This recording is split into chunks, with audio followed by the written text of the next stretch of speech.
వర్షము కురిసిన పిమ్మట నిర్మలమైన కాంతి చేత భూమిలో నుండి పుట్టిన లేత గడ్డి వలె అతడు ఉంటాడు.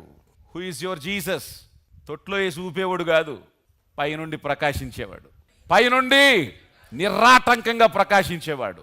డేవిడ్ చూస్తున్నాడు ఆయన ఎలా ఉన్నాడంటే అని 3వ వర్ణన ఇచ్చాడు. ఆ 3వ వర్ణన ఏంటంటే, ఎండిపోయిన భూమి మీద వర్షం కురిసిన తర్వాత లేత గడ్డి, ఆ నీళ్లకు చక్కగా తడిసి లేత గడ్డి బయటకు వస్తుంది చూసావా, అట్లా కనబడుతున్నాడు ఆయన అన్నాడు.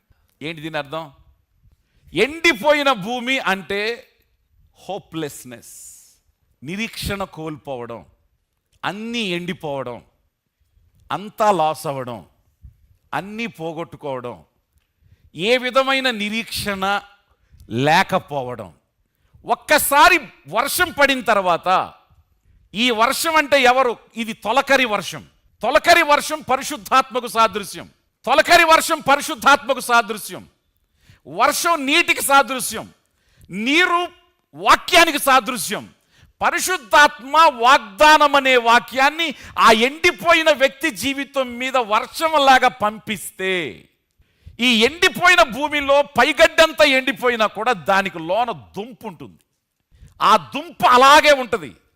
ఎప్పుడైతే దానికి వాటర్ తగులుతుందో ఏం చేస్తుంది? అది దానిలో నుంచి ఒక చిన్న హర్బ్, ఒక చిన్న మొలక చక్కగా బయటకు వస్తుంది. ఆ మొలకని మీరు ఒక్కసారి చూస్తే, చికెన్ కాళ్ళు, చికెన్ రెక్కలు, డ్రమ్ స్టిక్స్గా తినేది, వీటిని చూడాలి ఒకసారి. లెగ్ పీసే తింటారు కొంతమంది, దానికే పొడిచేది ఇంజక్షన్. మీరు వీటినిగా చూడాల్సింది ప్రకృతిని చూడాలి.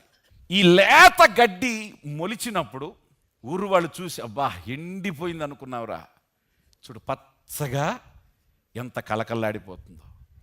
మనుషులు చూసినా పశువులు చూసినా ఆనందాన్ని కలిగిస్తుంది ఆ చిన్న హర్బ్, ఆ చిన్న మొలక. ఏంటి దాని అర్థం?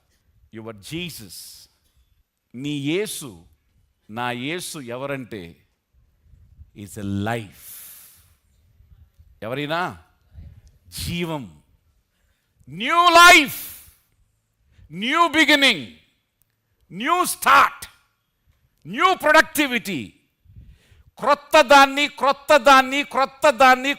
దాన్ని జీవితంలో నుంచి బయటికి తీయగలిగిన సామర్థ్యం కలిగిన వాడే ఈ రక్షకుడు. 24 క్రిస్మస్ వచ్చిందంటే కొత్త బట్టలు, 25 క్రిస్మస్ వచ్చిందంటే కొత్త బట్టలు. ఆ మోడల్ వేరు, ఈ మోడల్ వేరు, 26లో వేసే మోడల్ వేరు, 27లో వేసే మోడల్. Very good. కానీ నీలో నుంచి కూడా కొన్ని కొత్త ధనాలు బయటికి తీస్తాడు. New capacities, new productivity.